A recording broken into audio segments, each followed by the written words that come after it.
Hello friends. आज हम देखेंगे, आज हम जानेंगे कि कला क्या है। क्या आपको नहीं आती कला क्या है, हैं? चलो कोई नहीं, सबको नहीं आती कला क्या है। तो सुनो ध्यान से। समाज के अंदर कोई भी घटनाएं घटित होती रहती है। कुछ भी चलता रहता है।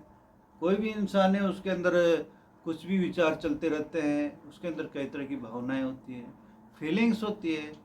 उसको जब वो सौंदर्यात्मक तरीके से सुंदरता के साथ बाहर प्रकट कर देता है, अर्थात एक्सप्रेस कर देता है, अभिव्यक्त कर देता है जिसको बोलते हैं, तो वही कला है।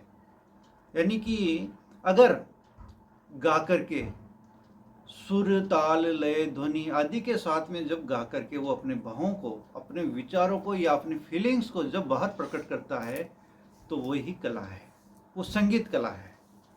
और रंगों रेखाओं आकारों के द्वारा जब अपनी फीलिंग्स को, अपनी भावनाओं को, विचारों को जब वो प्रकट कर देता है, बाहर अभिव्यक्त कर देता है, तो वो पेंटिंग आर्ट है, चित्रकला है।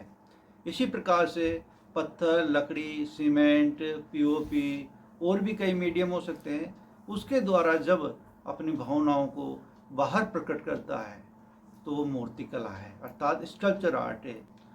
इसी प्रकार से शब्द, अलंकार, छंद आदि के द्वारा जब अपनी भावनाओं को, अपनी फीलिंग्स को, अपनी अनुभूतियों को या अपने विचारों को जब वो बाहर प्रकट कर देता है, तो वो है काव्य कला, अर्थात पोएट्री आर्ट है।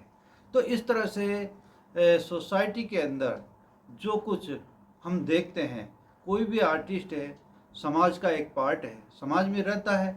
अगर वो समाज में होने वाली घटनाओं से प्रभावित है, जाहिर होगा ही, क्योंकि समाज में रहता है, इसलिए उन घटनाओं को देखता है, उसके ऊपर उसका प्रभाव पड़ता है।